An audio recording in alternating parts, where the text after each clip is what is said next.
আমাদের আজকের ক্লাসটা হচ্ছে এসএসসি ফিজিক্সের চ্যাপ্টার নাম্বার 8 আলোর প্রতিফলনে। এটা আমাদের 3 নাম্বার ক্লাস। এর আগে আমরা 2টা ক্লাস করছিলাম। এই ক্লাসে আমরা আজকে গোলীয় দর্পণের বিভিন্ন অংশ সম্পর্কে জানবো। লাস্ট ক্লাস পর্যন্ত আমরা সমতল দর্পণের তৈরি হওয়া বিম্বের বৈশিষ্ট্যগুলো দেখছিলাম এবং সেটা রিলেটেড দুই একটা এমসিকিউ প্রবলেম আমরা সলভ করছিলাম, যেগুলো আমাদের পরীক্ষায় আসার মতো। সমতল দর্পণে সৃষ্ট বিম্বের বৈশিষ্ট্য পর্যন্ত পড়ছিলাম। তো আজকে গোলীয় দর্পণের বিভিন্ন অংশ, এটা হচ্ছে আমাদের আলোচ্য বিষয় এই টপিকটা। তো এই টপিকটা শুরু করার আগে আমরা সমতল দর্পণের দুইটা ব্যবহার একটু দেখে রাখি, এটা এমসিকিউর জন্য লাগতে পারে। সমতল দর্পণ আমাদের ব্যবহার করা হইতে পারে সরল পেরিস্কোপ তৈরি করতে। সরল পেরিস্কোপ তৈরি করতে সমতল দর্পণ ব্যবহার হতে পারে। তাহলে সরল পেরিস্কোপ বা সিম্পল পেরিস্কোপ জিনিসটা কি, এটা তুমি নিজেও বাসায় তৈরি করতে পারবা, মানে তুমি নিজের মতো করে এটাকে তৈরি করে নিতে পারবা, কোনো অসুবিধা হওয়ার কথা না। তো দেখো, এখানে আমরা একটা পাইপ আকৃতির একটা অবজেক্ট রাখলাম, এরকম এরকম ধরো একটা অবজেক্ট আমি রাখলাম, তার শেপটা দেখতে এরকম।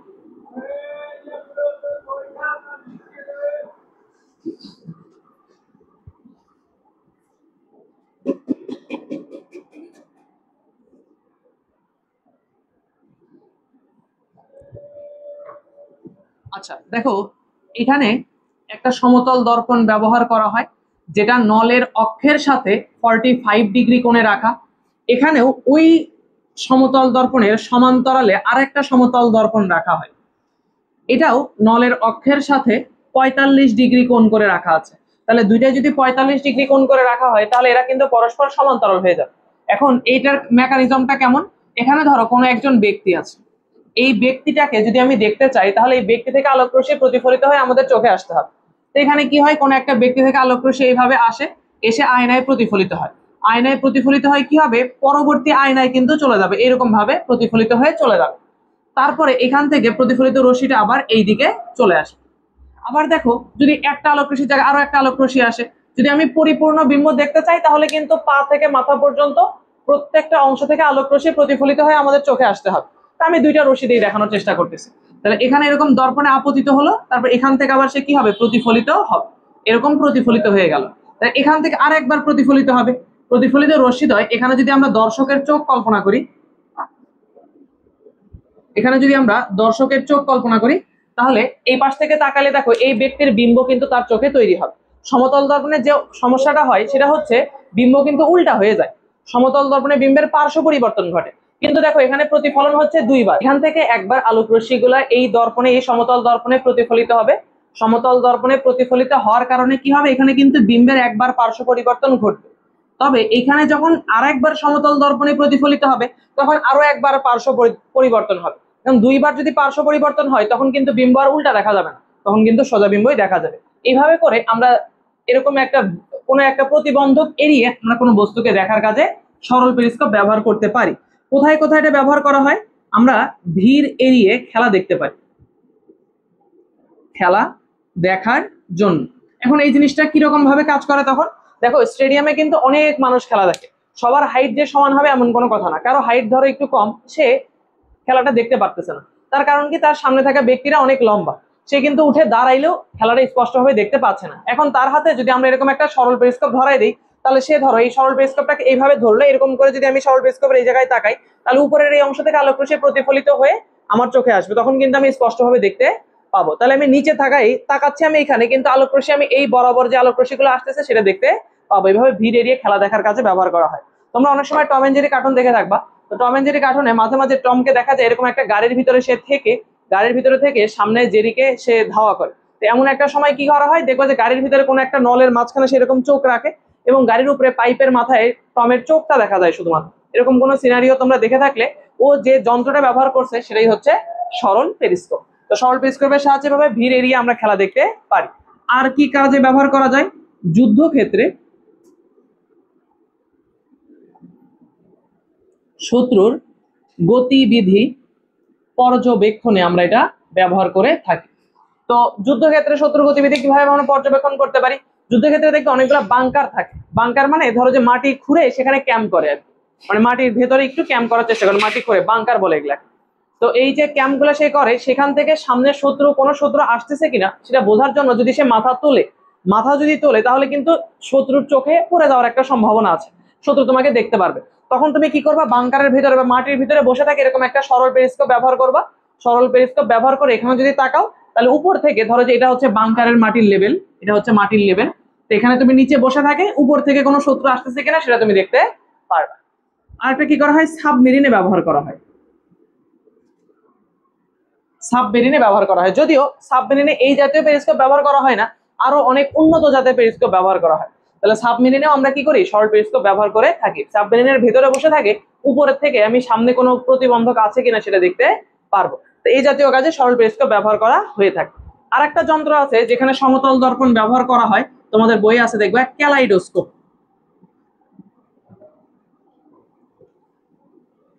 ক্যালাইডোস্কোপ কিছুটা দেখতে এরকম, মানে পিরামিডীয় শেপের আর কি। তোমরা যারা দিনাজপুর কেউ গেছো, স্বপ্নপুরীতে দিনাজপুরে কেউ গেছো, ওখানে দেখবা এরকম একটা যন্ত্র পাওয়া যায়, মানে একটা খেলনা জাতীয় যন্ত্র, এরকম ত্রিকোণ আকৃতির শেপ, মাঝখানে এরকম একটা ফোঁটা থাকে মানে তাকানোর জন্য। তো ওইটাকে ধরে এরকম করে ঘুরাইলে, এরকম করে ঘুরাইলে বিভিন্ন নকশা বা শেপ বা ডিজাইন দেখতে পাওয়া যায়।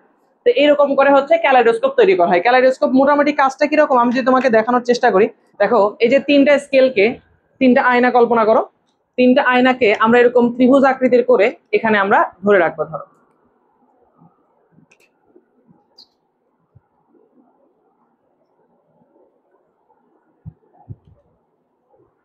মোটামুটি এইরকম, এই যে এরকম ত্রিভুজ আকৃতির একটা শেপ আমরা করার চেষ্টা করছি, মোটামুটি ভাবে এরকম ভাবে রাখার চেষ্টা করা হবে। তো ধরো এই তিনটাই হচ্ছে দর্পণ, এই তিনটাই হচ্ছে দর্পণ, এইভাবে করে আমরা চিন্তা করবো। তিন পাশে তিনটা সমতল আয়না, এটাকে তুমি র্যাপিং করতে পারো, টেপ হইতে পারে, যে কোনো আটা হইতে পারে, কাগজ হইতে পারে, দিয়ে আটকায় ফেললাম। তো এখন দেখো এর ভেতর দিয়ে যখন তুমি তাকাবা, এর ভেতর দিয়ে যখন তুমি এরকম করে তাকাবা, তখন দেখবা বিভিন্ন শেপ তৈরি হচ্ছে। মানে হয় কি, এই পাশের আয়নার প্রতিফলনটা এই আয়নায় তৈরি হয়, তিনটা আয়না তো, এই আয়নার প্রতিফলন পরের আয়নায় তৈরি হয়, তার প্রতিফলন আবার তার পরের আয়নায় তৈরি হয়, এরকম করে বিভিন্ন ডিজাইন দেখা যায়। এইটাকে বলা হয় ক্যালাইডোস্কোপ। তো এটা হচ্ছে আয়না না, আয়না হলে আরো ভালো বোঝা যায়। এই ইয়াগুলাতে, প্লাস্টিক গুলাতে রিফ্লেকশন হয় কম হয়, তারপরেও মোটামুটি একটা জিনিস দেখা যায়। তুমি একটু তাকানোর চেষ্টা করো, দেখো এর ভিতর দিয়ে তাকাইলে কোনো এই গ্লাস স্কেলের গায়ে গুলাতে কোনো শেপ চেঞ্জ হওয়ার মতো মনে হয়? তবে কি অবজার্ভ করা যায়? তুমি একটু দেখো কোনো কিছুকে অবজার্ভ করা যাচ্ছে কিনা। যদি চেঞ্জ করি, তাহলে এই জিনিসটা হয় কি, এর পেছনে একটা পর্দা বা কাপড় টাপড় রাখা হয়, সেখানে কোনো একটা নকশা এঁকে রাখা হয়, একটা নকশা বা কোনো কিছু কাগজে আঁকা, এটা তুমি এখানে রেখে দিতে পারবে। রেখে দিয়ে তারপর যখন এরকম করে তাকাবো, তখন এরকম বিভিন্ন শেপ দেখা যাবে। তো এখানে তুমি যখন, আমি এখানে আরো স্পষ্ট দেখতে পাচ্ছি, এইভাবে করে যখন কোনো মানুষের দিকে তাকায় এরকম করে ঘুরাবো, মানুষটাকে তিন চার পাশে আসলে ঘুরায় ঘুরায় দেখা যায়। তোমরা বাসায় যেটা করার চেষ্টা করবা, তিনটা আয়না নিবা, এরকম সমতল আয়না, সমতল আয়না নিয়ে এরকম শেপ বানাই, স্কেল দিয়ে আটকাই, মানে টেপ দিয়ে আটকাই দিবা। তুমি এখন বলতে পারো ভাইয়া বাসায় আমরা সমতল আয়না এইভাবে করে পাবো কিভাবে? তোমাদের একটা বুদ্ধি শিখাই দিই। কলম কিনতে পাওয়া যায় না 5 টাকার কলম গুলা, দেখবে ওখানে সিলভার কালারের একটা লেয়ার থাকে কলমের, ওই প্যাকেট গুলাতে, প্যাকেট গুলাতে সিলভার কালারের একটা লেয়ার থাকে। কারো কাছে নতুন কলমের প্যাকেট আছে এখন? অনেকের কাছে নতুন কলম থাকে, দাও তো একটু। আচ্ছা, তো ওই সিলভার কালারের ওই লেয়ার গুলো আসলে রিফ্লেক্টরের মতো কাজ করে। তো ওই রিফ্লেক্টর গুলাকে এরকম একটা স্কেলের মধ্যে বসাবা, বসা আটকাই দিবা, তিনটা স্কেল, তাহলে তিনটা আয়নার মতো কাজ করবে। তারপরে তিনটা আয়নাকে তুমি এরকম ত্রিভুজ আকৃতির করে টেপ দিয়ে আটকাই দিবা, দিয়ে পেছনে কোনো একটা কাগজ বসায়, সেই কাগজের ওখানে কয়েকটা নকশা আঁকাবা, যে যা এরকম মন চায়, মন চায় এরকম করে দেখবা। দেখবা হচ্ছে লাইটের অপোজিটে, লাইটের অপোজিটে দেখলে স্পষ্টভাবে দেখা যাবে। তখন দেখবা ওখানে রিফ্লেকশনটা হচ্ছে কয়বার, 3বার রিফ্লেকশন হচ্ছে। এই আয়নার রিফ্লেকশন, এটা রিফ্লেকশন হবে তারপরেরটায়, তারপরেরটা রিফ্লেকশন হবে তারপরেরটা, এইভাবে করে রিফ্লেকশন গুলো বারবার হইতে থাকে, যার যার স্কেল দিয়ে। তো এই সেটআপটাকেই বলা হয় ক্যালাইডোস্কোপ। তো ক্যালাইডোস্কোপে যত বেশি আয়না ব্যবহার করা হয়, ক্যালাইডোস্কোপে যত বেশি আয়না ব্যবহার করা হয়, তত আর কি শেপটা সুন্দর দেখা যায়। তোমরা বাসায় যেটা একটু ট্রাই করার চেষ্টা করতে পারো। এই ক্যালাইডোস্কোপ এবং শর্ট পেরিস্কোপ দুইটাতেই সমতল দর্পণ ব্যবহার করা হয়ে থাকে। তাহলে এরপরে আমরা এই আজকের আলোচনার যে মূল অংশ সেটার দিকে চলে যাব, গোলীয় দর্পণের বিভিন্ন অংশ। এই টপিকটা যদি ভালো মতো বুঝতে পারো, তাহলে এই অধ্যায়ের সিকিউ বলো, এমসিকিউ বলো, বা উদ্দীপক বলো, মানে সিকিউরিটি স্টিম গুলো থাকে, উদ্দীপক গুলো থাকে, ওইগুলো তুমি খুবই সুন্দরভাবে বুঝতে পারবা। আর তুমি যদি এটাকে ভালো মতো বুঝতে না পারো, মানে আজকের ক্লাসটা যদি ভালো মতো বুঝতে না পারো, তাহলে তোমার জন্য বেশ কষ্টকর হবে আর কি। আচ্ছা, তো আমরা আজকে যে টপিকটা পড়বো সেটা হচ্ছে গোলীয় দর্পণের বিভিন্ন অংশ। গোলীয় দর্পণের বিভিন্ন অংশ। এর আগে যখন আমরা তরঙ্গ অধ্যায় পড়ছিলাম, তখন দেখবা সেখানে আমরা পড়তাম যে তরঙ্গ সংশ্লিষ্ট 7টা রাশি, ওই ক্লাসটা আমরা রেকর্ড করে আপলোডও দিয়ে রাখছিলাম, কারো দেখার দরকার হলে দেখে নিতে পারো। তো এখানে হচ্ছে তরঙ্গ সংশ্লিষ্ট 7টা রাশি করছিলাম। তোমাদের মনে থাকার কথা, তরঙ্গ অধ্যায় ভালো মতো সলভ করতে গেলে ওই 7টা রাশি সম্পর্কে খুব ভালো ধারণা থাকতে হইতো। এই অধ্যায়ের ম্যাথগুলা বা এই অধ্যায়ের সিকিউ বা কনসেপ্ট যদি বুঝতে চাও, তাহলে তোমাকে ওই গোলীয় দর্পণের বিভিন্ন অংশ সম্পর্কে খুব ভালো ধারণা রাখতে হবে। তো আমরা জানি গোলীয় দর্পণ কি, কোনো কোনো দর্পণ যদি কোনো গোলকের অংশ বিশেষ হয়, তখন তাকে আমরা গোলীয় দর্পণ বলতে পারি। গোলীয় দর্পণের অংশ আবার কয়টা বলতো? দুইটা। গোলীয় দর্পণ দুই ধরনের, একটা হতে পারে উত্তল আর একটা হতে পারে অবতল। তো আমরা দুই ধরনের দর্পণেরই অংশগুলো দেখব। প্রথমে আমরা একটা গোলীয় দর্পণের কথা চিন্তা করি। গোলীয় দর্পণ কি হবে? একটা গোলকের অংশ হবে। তো দেখো এইরকম হচ্ছে একটা আমি গোলক কল্পনা করলাম, এটাকে আমি একটা গোলক কল্পনা করলাম। তো এই গোলকের শুধুমাত্র এই অংশে ধরো পাড়া লাগানো আছে, পাড়া লাগানো বা সিলভারিং করা, এটা কিন্তু আমরা এর আগের দিন বলছিলাম। তাহলে এতটুকু অংশে পাড়া লাগানো আছে, তাহলে দেখো এইটা একটা গোলকের অংশ হইল না।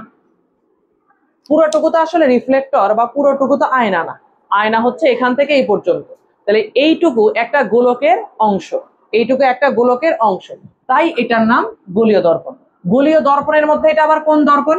যেহেতু বাইরের পাশে পাড়া লাগানো আছে, এটা কিন্তু অবতল দর্পণ। এটা হচ্ছে অবতল দর্পণ। এবার যদি আমরা একটু এই পাশে চিন্তা করি, এরকম আর একটা গোলক,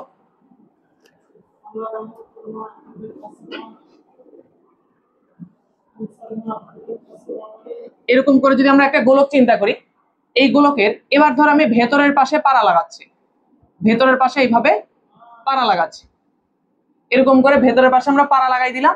এটাও দেখো একটা গোলকের অংশ, এটাও একটা গোলকের অংশ। ডট ডট ডট দেখাচ্ছে যে এটুকু পুরোটুকু গোলক না, মানে পুরো অংশটুকুতে আসলে রিফ্লেক্টর নাই, রিফ্লেক্টর আছে এই অংশটুকুর ভিতরে। তাহলে এইটা একটা গোলকের অংশ। যেহেতু এটা একটা গোলকের অংশ, তাহলে এটাকে আমি গোলীয় দর্পণ বলতে পারবো। কোন ধরনের গোলীয় দর্পণ এটা? এটা হচ্ছে উত্তল দর্পণ, যেহেতু এটার পাড়া লাগানো হয়েছে ভেতরের পাশে। তাহলে এই দুই ধরনের গোলীয় দর্পণ আমরা চিনতে পারি। এই গোলীয় দর্পণের বিভিন্ন অংশ সম্পর্কে আমরা জানবো। প্রথমে যে জিনিসটা সম্পর্কে জানবো সেটা হচ্ছে মেরু। ইংরেজিতে এটাকে বলা হয় হচ্ছে পোল। মেরু বা পোল, এটাকে প্রকাশ করা হয় হচ্ছে পি দ্বারা, প্রকাশ করা হচ্ছে পি দ্বারা। আর মেরুটা কি? খুবই সুন্দর কথা, দেখো এখানে কি পুরোটুকু গোলীয় দর্পণ? না, গোলীয় দর্পণ কতটুকু? এই ধরো এটার নাম দিলাম এম, এইটুকুর নাম দিলাম এম প্রাইম। এম থেকে এম প্রাইম পর্যন্ত হচ্ছে দর্পণ। আবার এটার কথা যদি চিন্তা করি, এই এম থেকে এম প্রাইম হচ্ছে দর্পণ। পুরোটুকু তো দর্পণ না, পুরো গোলকটা তো দর্পণ না, এখান থেকে এইটুকু হচ্ছে দর্পণ। তো এই গোলীয় দর্পণের মধ্যবিন্দু যেটা, এই পুরো এই অংশটুকুর একটা মধ্যবিন্দু নির্ণয় করা সম্ভব না। এই মধ্যবিন্দুটা ধরলাম এইটা, এটা হচ্ছে সেন্টার পয়েন্ট, এটাই হচ্ছে মেরু। এই গোলীয় দর্পণের যে মধ্যবিন্দু তার নামই হচ্ছে মেরু, পি। তাহলে মেরু কাকে বলে? গোলীয় দর্পণের প্রতিফলক পৃষ্ঠের মধ্যবিন্দুকে মেরু বলে।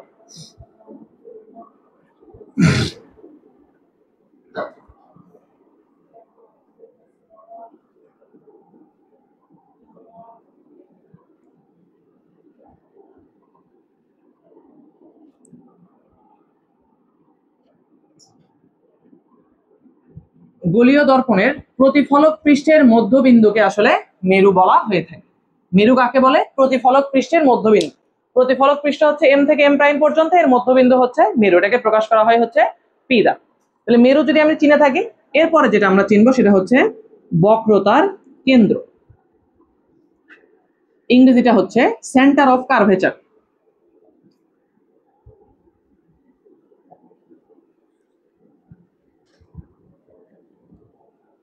এই কেন্দ্রটাকেও প্রকাশ করা হয় হচ্ছে সি দ্বারা, এটাকে প্রকাশ করা হয় হচ্ছে সি দ্বারা। এখন বক্রতার কেন্দ্র জিনিসটা কি? দেখো এই দুইটাই গোলীয় দর্পণ একটা গোলকের অংশ ছিল না? দুইটা গোলীয় দর্পণ একটা গোলকের অংশ। একটা গোলকের একটা কেন্দ্র হয়, যে কোনো গোলকের একটা কি থাকে? কেন্দ্র থাকে। তাহলে এই গোলীয় দর্পণ যে গোলকের অংশ তারও একটা কেন্দ্র থাকবে, আবার এই গোলীয় দর্পণ যে গোলকের অংশ তার একটা কেন্দ্র থাকবে। সেই কেন্দ্রের নামই হচ্ছে বক্রতার কেন্দ্র, সি। তাহলে বক্রতার কেন্দ্র কি? গোলীয় দর্পণটা যে গোলকের অংশ, গোলীয় দর্পণটা যে গোলকের অংশ তার কেন্দ্রকেই বলা হবে হচ্ছে বক্রতার কেন্দ্র। গোলীয় দর্পণ যে গোলকের অংশ, গোলীয় দর্পণ যে গোলকের অংশ বিশেষ, সেই গোলকের কেন্দ্রকে আমরা কি বলবো? বক্রতার কেন্দ্র বলবো। গোলীয় দর্পণ যে গোলকের অংশবিশেষ সেই গোলকের কেন্দ্রকেই আমরা বলবো বক্রতার কেন্দ্র। তাহলে বক্রতার কেন্দ্র গোলীয় দর্পণের কয়টা হইতে পারে? বক্রতার কেন্দ্র কয়টা হইতে পারে বলতো তাহলে? একটা, কারণ একটা গোলকের কেন্দ্র তো দুইটা হয় না, কেন্দ্র একটাই হবে, তাহলে বক্রতার কেন্দ্র একটা। তাহলে বক্রতার কেন্দ্র যদি পড়ে ফেলি তাহলে আমরা পড়বো হচ্ছে বক্রতার ব্যাসার্ধ। ইংরেজিটা হচ্ছে রেডিয়াস অফ কার্ভেচার।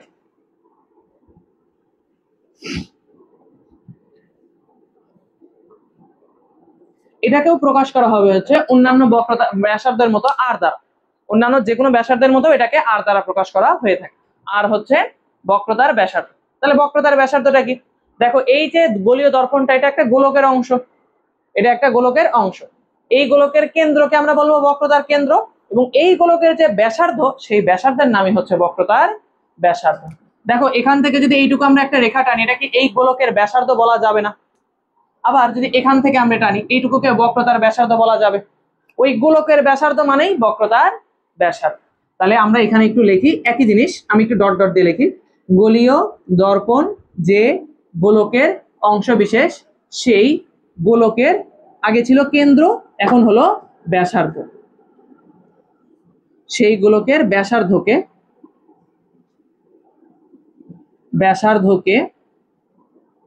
বক্রতার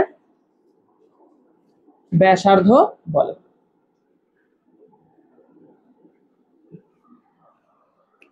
তাহলে গোলীয় দর্পণ যে গোলকের অংশবিশেষ সেই গোলকের ব্যাসার্ধকে বলবো বক্রতার ব্যাসার্ধ।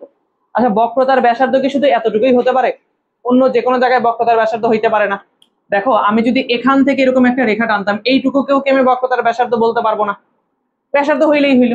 আবার এইটুকুকেও আমি কিন্তু বক্রতার ব্যাসার্ধ বলতে পারবো। একইভাবে এখানে আমি যদি বলি এতটুকুকে বক্রতার ব্যাসার্ধ, বলা যাবে না। আবার যদি আমি এইদিকে তাকাই, ধরো এইটুকুকে, এই যে এইটুকুকে বক্রতার ব্যাসার্ধ বলা যাবে না, তাও কিন্তু বলা যাবে। মানে ওই গোলকের ব্যাসার্ধ হলেই হলো। গোলকের ব্যাসার্ধ তো সব জায়গায় সমান, গোলকের ব্যাসার্ধ কি কোথাও কম বেশি হয়? না, গোলকের ব্যাসার্ধ কিন্তু সব জায়গায় সমান। তাহলে ওই গোলকের ব্যাসার্ধটাকে আমরা বলবো বক্রতার ব্যাসার্ধ। গোলীয় দর্পণ যে গোলকের অংশ সেই গোলকের ব্যাসার্ধকে আমরা বলবো বক্রতার ব্যাসার্ধ। আর গোলীয় দর্পণ যে গোলকের অংশ সেই গোলকের কেন্দ্রটাকে আমরা বলবো বক্রতার কেন্দ্র। ডান। এবার হচ্ছে প্রধান অক্ষ, এটাকে আমরা প্রিন্সিপাল অ্যাক্সিস বলতে পারি। প্রিন্সিপাল অ্যাক্সিস বা প্রধান অক্ষ। প্রধান অক্ষ জিনিসটা কি? দেখো এই যে এই গোলীয় দর্পণটা একটা গোলকের অংশ, সেই গোলকের কেন্দ্রকে আমি বলছি বক্রতার কেন্দ্র। সেই গোলকের যে গোলীয় দর্পণের প্রতিফলক পৃষ্ঠের মধ্যবিন্দুটাকে আমরা বলছি মেরু। এখন এমন যদি কোনো রেখা থাকে যে রেখাটা এই বক্রতার কেন্দ্র এবং মেরুকে সংযোগ করে চলে গেছে, সেই রেখাটার নামই হবে প্রধান অক্ষ। আবার বলি, যে রেখা বক্রতার কেন্দ্র এবং মেরুকে সংযোগ করে চলে গেছে সেই রেখার নামই হচ্ছে প্রধান অক্ষ। তাহলে দেখো আমরা যদি একটু চিত্রে এখানে দেখাই, তাহলে দেখো এরকম আমি একটা রেখা আঁকলাম, এই যে এরকম, এখান থেকে ধরো পুরোটা চলে গেল এই পাশে।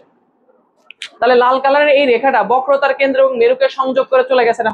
তাহলে বক্রতার কেন্দ্র এবং মেরু এর সংযোগকারী সরল রেখাকেই আমি বলবো হচ্ছে প্রধান অক্ষ। এখন এই সংযোগকারী সরল রেখা বলতে সি থেকে পি পর্যন্ত হতেই হবে এরকম না, এর থেকে বেশিও হইতে পারে, কিন্তু থেকে কম হওয়া যাবে না। এমন একটা রেখা হতে হবে যেটা সি আর পি বিন্দুকে কানেক্ট করে। সি আর পি বিন্দুকে কানেক্ট করা একটা সরল রেখাই হচ্ছে কি বলতো? প্রধান অক্ষ। তাহলে এখান থেকে এইটুকু দেখো তো, এই পর্যন্ত যদি নেই, এখান থেকে ধরো যে এই পর্যন্ত আমি নিলাম, এই পর্যন্ত কি আমি প্রধান অক্ষ বলতে পারবো না? অবশ্যই পারবো। বক্রতার কেন্দ্র এবং মেরু দুটাকে কানেক্ট করছে এই রেখাটা, এটাকে আমি প্রধান অক্ষ বলতে পারবো। আবার দেখো যদি এইটুকু মিশাইও দেই তাও কি এটা প্রধান অক্ষ হবে না? বক্রতার কেন্দ্র এবং মেরুকে কানেক্ট করছে, তাহলে প্রধান অক্ষ হবে। আবার ধরো এখান থেকে এইটুকু মিশাই দিলাম, এই পাশ থেকেও মিশাই দিলাম, ওই পাশে থাকলো, তাহলে এটাকে কি প্রধান অক্ষ বলা যাবে? দেখো তো এই পাশের এই অংশ মিশাই দিচ্ছে, ওই পাশেরটুকু আছে, তাহলে কি প্রধান অক্ষ বলা যাবে কিনা?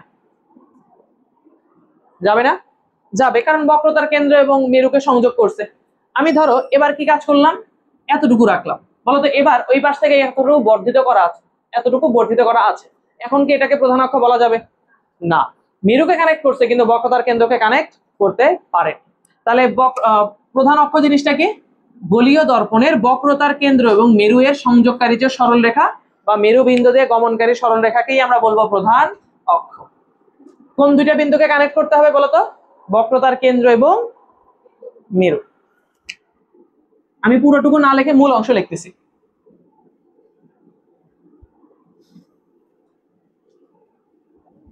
বক্রতার কেন্দ্র ও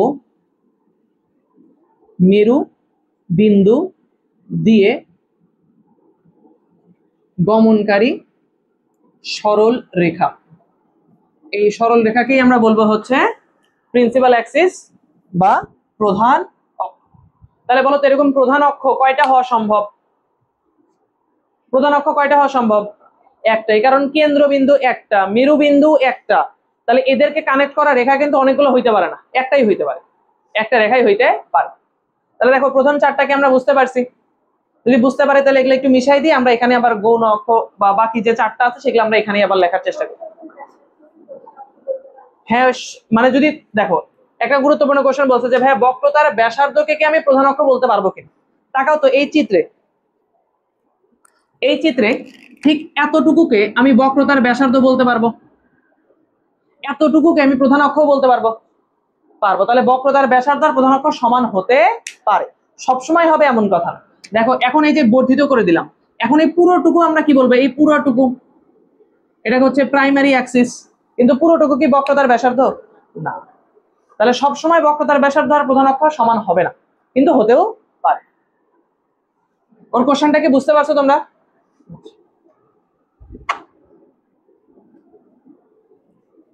আচ্ছা, এবার হলো আমরা দেখব গৌণ অক্ষ, প্রধান অক্ষ এরপরে হচ্ছে গৌণ অক্ষ। সংজ্ঞাগুলো লিখে ফেলছিলাম না আমরা?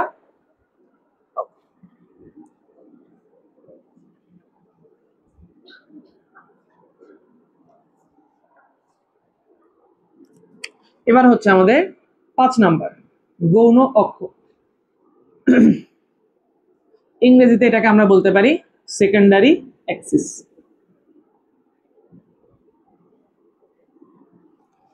গৌণ অক্ষটা কি? থাকে এই যে গোলীয় দর্পণের প্রতিফলক পৃষ্ঠ হচ্ছে এম থেকে এম প্রাইম পর্যন্ত, এইটুকু হচ্ছে আমাদের প্রতিফলক পৃষ্ঠ। এই প্রতিফলক পৃষ্ঠের উপর অসংখ্য বিন্দু আছে, মেরু বাদ দিয়েও আরো অসংখ্য বিন্দু আছে। মেরু হচ্ছে একটা বিন্দু, মেরু বাদ দিয়ে এর উপর আরো লক্ষ লক্ষ কোটি কোটি বিন্দু আছে। দেখো এই যে এরকম এরকম আরো লক্ষ লক্ষ কোটি কোটি বিন্দু আছে না এর উপর, মেরু বাদ দিয়ে। মেরুতে একটাই, মেরু তো আর দুইটা হইতে পারবে না। মেরুটা যেন কি ছিল? প্রতিফলক পৃষ্ঠের কেন্দ্র বা মধ্যবিন্দু হচ্ছে মেরু, মধ্যবিন্দু তার দুইটা হয় না, মধ্যবিন্দু হয় একটা। তাহলে ওই মেরু বাদ দিয়ে প্রতিফলক পৃষ্ঠের উপর আছে আরো লক্ষ লক্ষ কোটি কোটি বিন্দু। তাহলে এই সেই বিন্দুর সাথে যদি বক্রতার কেন্দ্রকে কানেক্ট করে দেই তাহলে তার নাম হবে গৌণ অক্ষ। প্রধান অক্ষ কি ছিল? বক্রতার কেন্দ্রের সাথে মেরুর সংযোগকারী সরলরেখা। এবার গৌণ অক্ষ কি? বক্রতার কেন্দ্রের সাথে মেরু বাদ দিয়ে প্রধান অক্ষে প্রতিফলক পৃষ্ঠের উপর অবস্থিত যে কোনো বিন্দু সংযোগকারী সরলরেখা। মেরু বাদ দেওয়া লাগবে, মেরুর সাথে যুক্ত হলে তো প্রধান অক্ষ হয়ে যাবে। মেরু বাদ দিয়ে এই প্রতিফলক পৃষ্ঠের উপর অবস্থিত যে কোনো বিন্দুর সাথে যদি বক্রতার কেন্দ্রকে সংযোগ করে দেই তার নাম হবে হচ্ছে গৌণ অক্ষ।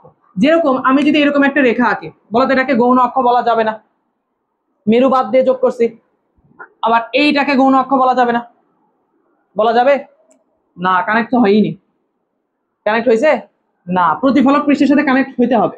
তাহলে আমরা একটু ছোট্ট করে লিখি যে মেরু ব্যতীত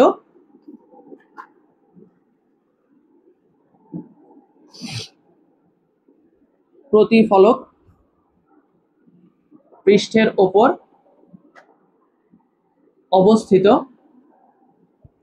অন্য যে কোনো বিন্দুর সাথে বক্রতার কেন্দ্রের সংযোগকারী সরল রেখা। কারে বাদ দেওয়া লাগবে? মেরুকে বাদ দিতে হবে। মেরুর সাথে বক্রতার কেন্দ্র কানেক্ট করলে প্রধান অক্ষ হয়ে যাবে, আর মেরু বাদ দিয়ে অন্য যে কোনো বিন্দুর সাথে যদি কানেক্ট করি সেটাকে কি বলা যাবে?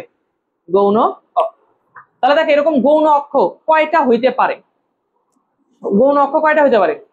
অসংখ্য। এমসিকিউ এর আগে একবার প্রশ্ন আসছিল যে গৌণ অক্ষ কয়টি, উত্তর হচ্ছে অসংখ্য বা অসীম পরিমাণ হইতে পারে, অনেক হইতে পারে, আনকাউন্টেবল। দেখো তো এইগুলাকে আমরা গৌণ অক্ষ বলতে পারি না? আরো যদি গৌণ অক্ষ দেখাই, দেখো তো এই চিত্রে গৌণ অক্ষ, যে এতটুকুকে কি গৌণ অক্ষ বলা যাবে? এতটুকুকে কি গৌণ অক্ষ বলা যাবে? যাবে। প্রতিফলক পৃষ্ঠের সাথে মেরুয়ের কানেকশন, সরি, বক্রতার কেন্দ্রের কানেকশন হয়েছে, এইটুকুকে কি বক্রতার ব্যাসার্ধও বলা যাবে না? দেখো তো, এইটাকে আমরা গৌণ অক্ষ বলতে পারবো না, যেটা পরে আঁকাইলাম, এটা না, এটাকে গৌণ অক্ষ বলা যাবে না। দেখো তো, আমি মেরুকে কি কানেক্ট করছি? মেরু বাদ দিয়ে অন্য যে কোনো বিন্দুর সাথে কানেক্ট করছি, তাহলে গৌণ অক্ষ বলা যাবে না? বলা যাবে না। বলো তো কেন? এই কথাটা খেয়াল করবে, ওই বিন্দুটা কার উপর অবস্থিত হতে হবে? প্রতিফলক পৃষ্ঠের উপর। এটা কি প্রতিফলক পৃষ্ঠ? না, তাহলে এইটা গৌণ অক্ষ হইতে পারবে না। এখন এইটুকুকে, শুধু এইটুকুর কোনো নাম দেওয়া যায়? শুধু এইটুকুর কোনো নাম দেওয়া যায়? ব্যাসার্ধ, বক্রতার ব্যাসার্ধ। তাহলে এগুলা কিন্তু একটু মাথায় রাখতে হবে। তাহলে গৌণ অক্ষ কতটুকু, প্রধান অক্ষ কতটুকু, গৌণ অক্ষ কতগুলা হতে পারে, প্রধান অক্ষ কতগুলা হতে পারে, কতটুকু বক্রতার ব্যাসার্ধ, এগুলো আমাদের বুঝতে হবে। তাহলে গৌণ অক্ষ কতগুলা হইতে পারে বলো তো? অসংখ্য। এবার মোস্ট ইম্পর্টেন্ট জিনিস, প্রধান ফোকাস। এটাকে শুধু ফোকাসও বলা হয়, মেইন ফোকাসও বলতে পারো। প্রকাশ করা হয় হচ্ছে ক্যাপিটাল এফ দ্বারা।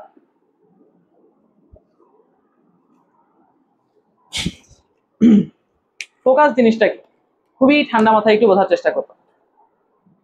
এখন এই অংশগুলো আমাদের দরকার নেই, এগুলো আমাদের বোঝানো হয়ে গেছে। বিম্বের মতো এই সংজ্ঞাটাকেও তুমি যদি বোঝো তাহলে লিখতে কষ্ট হবে না, আর যদি তুমি না বুঝে মুখস্থ করো তাহলে আসলে কষ্ট হয়ে যাবে, চিত্রের সাথে মিল করবে। দেখো, এই যে মাঝখানের এই রেখাটা, এটাকে কি আমি প্রধান অক্ষ বলতে পারবো না? প্রধান অক্ষ বলতে পারবো। প্রধান অক্ষের সমান্তরালে একগুচ্ছ আলোক রশ্মি আসছে, প্রধান অক্ষের সমান্তরালে একগুচ্ছ আলোক রশ্মি আসছে। কোথায় আসছে? দর্পণে। এই দুইটা আলোক রশ্মি কিভাবে আসছে? প্রধান অক্ষের সমান্তরালে। প্রধান অক্ষের সমান্তরালে আসছে আলোক রশ্মিগুলো, তাহলে এখন কি প্রতিফলিত হবে না? প্রতিফলিত হবে। তাহলে প্রতিফলিত হয়ে এটা যাবে এইরকম দিকে, এটা যাবে এইরকম দিকে,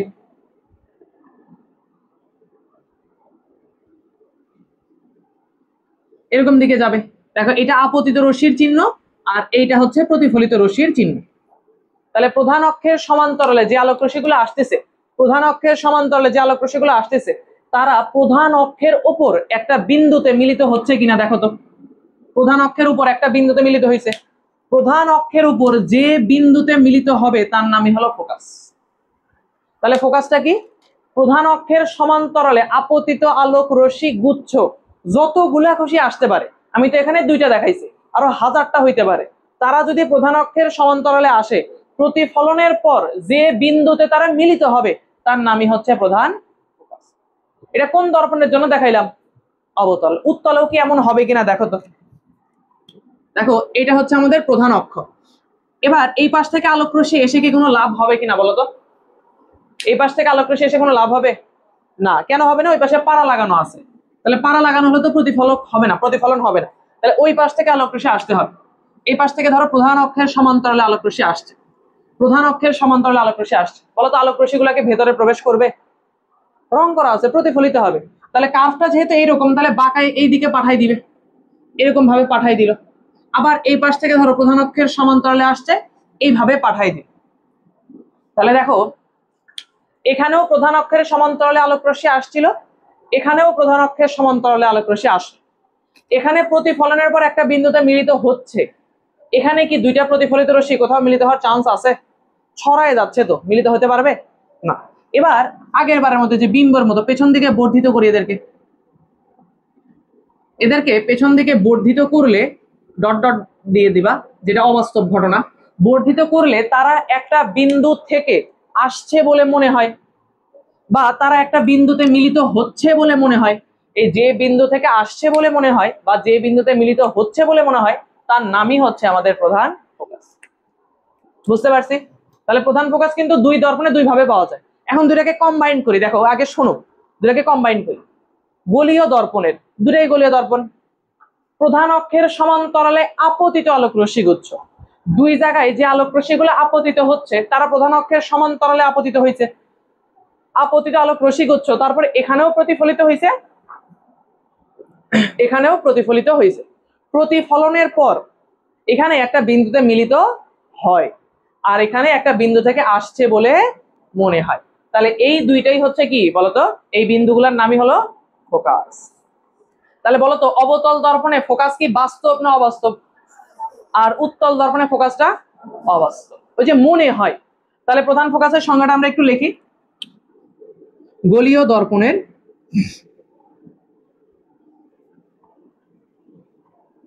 প্রধান অক্ষের সমান্তরাল ও নিকটবর্তী একগুচ্ছ আলোকরশ্মি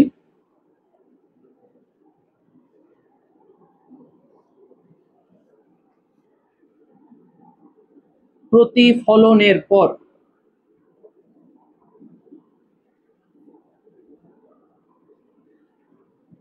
প্রধান অক্ষের উপর অবস্থিত যে বিন্দুতে মিলিত হয়, পাশে আমি একটু অবতল দর্পণ লিখে রাখলাম, বা যে বিন্দু থেকে আসছে বলে মনে হয়, পাশে আমি উত্তল লিখে রাখলাম, তাকে প্রধান ফোকাস।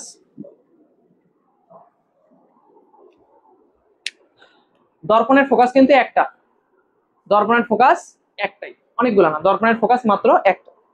দেখো প্রধান ফোকাস কি বুঝতে পারছো কিনা? প্রধান ফোকাস জিনিসটা কি, এটা কি ক্লিয়ার সবার কাছে? প্রধান অক্ষের সমান্তরালে আলোকরশ্মিগুলো আসতে হবে, প্রতিফলনের পর প্রধান অক্ষের উপর যে বিন্দুতে মিলিত হবে বা যে বিন্দু থেকে আসছে বলে মনে হবে, ওই বিন্দুর নামই হচ্ছে প্রধান ফোকাস। ফোকাস দূরত্ব এখানে লিখতে পারো।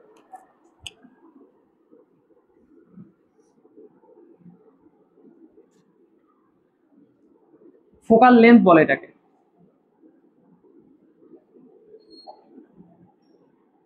এটাকে প্রকাশ করা হয় হচ্ছে ছোট হাতের এফ দ্বারা। ফোকাস দূরত্ব, ফোকাস দূরত্বটা কি? খুবই সহজ, একটু তাকাইলেই বুঝতে পারবা। দেখো এই পার্টিকুলার পয়েন্টের নাম কি বললাম আমরা? এই যে এই পার্টিকুলার পয়েন্ট প্রধান ফোকাস, এই পার্টিকুলার পয়েন্টের নাম কি? মেরু। প্রধান ফোকাস থেকে মেরু পর্যন্ত যে দূরত্ব, এটাই ফোকাস দূরত্ব।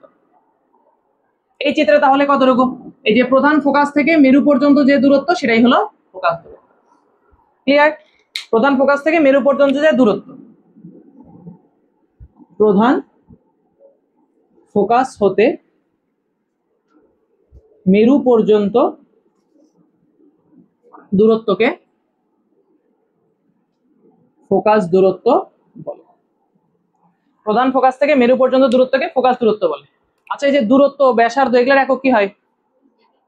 দূরত্ব ব্যাসার্ধ এগুলোর একক হয় হচ্ছে মিটার।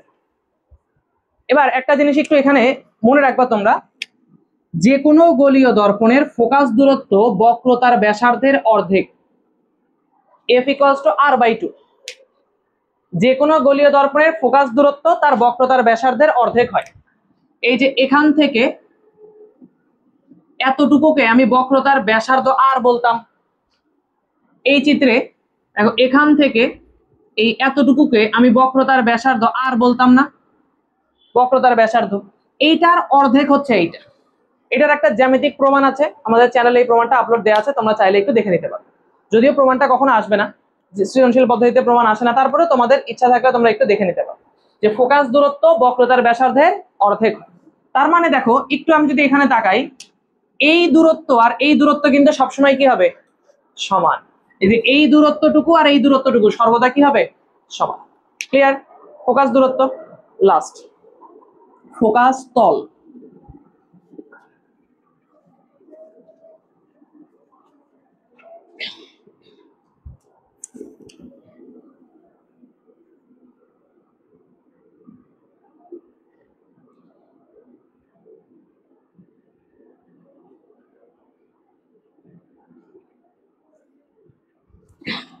ফোকাস তল হচ্ছে একটা কল্পিত তল। ফোকাস তল কি? একটা কল্পিত তল। একটু একবার তাকাও, মাঝখানের এই রেখাটাকে আমরা কি বলতেছি বলতো? মাঝখানের এই রেখাটাকে প্রধান কি? প্রধান অক্ষ। এই রেখাটাকে আমরা কি বলতেছি? প্রধান অক্ষ। আর এই বিন্দুটার নাম কি বলতেছে? প্রধান ফোকাস।